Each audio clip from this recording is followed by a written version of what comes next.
Andrew Stanton, and I'm screenwriter and co-executive producer. Hi, I'm John Lasseter. I'm executive producer. And I'm Leon Critch, co-director of Monsters, Inc. And welcome.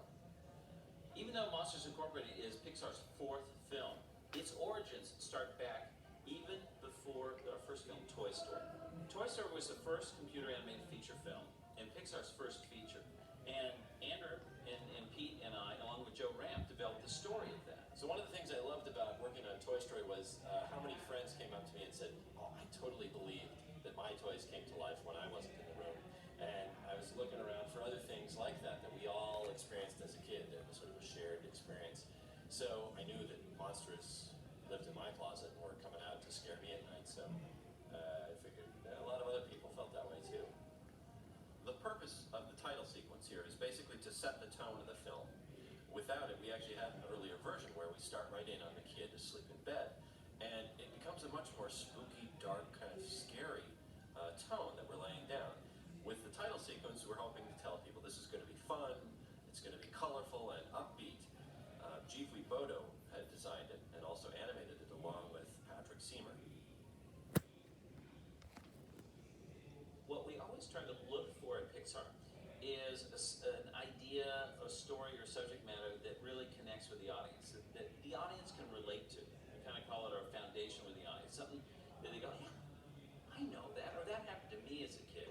But then we show it to them in a way that they've never thought of before. Growing up, I had this idea that the way animated films were made was that one night Walt would just sit upright in bed and say, Dumbo. And from that point on, it was just a matter of doing what was in his brain. This is not anywhere near the truth. These films really begin with an idea, and then they change and they grow and they evolve into something stronger and better. So in this film, we boarded and reboarded dozens of scenes, dozens of times, as is the case on all our films. But this one sequence was somewhat of an exception. We boarded it early on. Nate Stanton was one of our top story guys on the show, boarded this, and it was the first in production. It was the very first scene that we animated. Pretty much unchanged. And his boards matched very closely to the Although ironically, while this was the very first scene to go into animation, it was actually the very last scene to pretty much get completed because we added the whole idea of the monster freaking out and destroying the room kind of at the 11th hour. Yeah. Yeah, it was initially that it ended right about here where the monster raises up, the kid screams, the lights went at on. this point. Yeah, and that was it. And what we found was that people were really identifying with the kid. So we needed something to get back at the monster and turn the tables. Yeah, and again, it was a way to, like the title sequence, to say, yeah, we just scared you a little bit, but no, this is going to be a really funny movie. Right, so it really reinforces one of the key concepts that monsters are actually scared of kids. This sequence here was a real bugger. We must have reboarded it like 80 times. We even changed it again after we'd finished animating it. It was really hard to set up this world without being too expositional.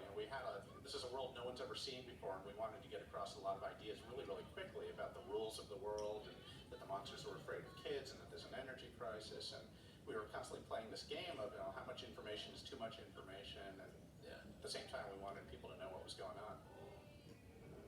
Bonnie Hunt plays Fortran, the red kind of woman behind the console, and she used to actually have a much bigger part in the film, but in the course of developing the story, she ended up getting cut back, unfortunately, because we love working with Bonnie, and she always brings so much to the characters.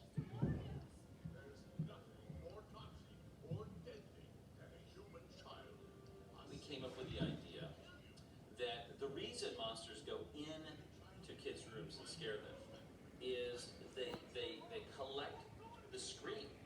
The kids, when they see a monster, they scream. They collect that and they refine it into a clean, efficient fuel. It's the fossil fuel of Monsters World. That was something that Andrew really brought in your first draft. The screen thing just fits so well, and it had such visual potential, and it was fun. And then we really got to capitalize on the work situation. Right. The fact that there's these slobbery, snarly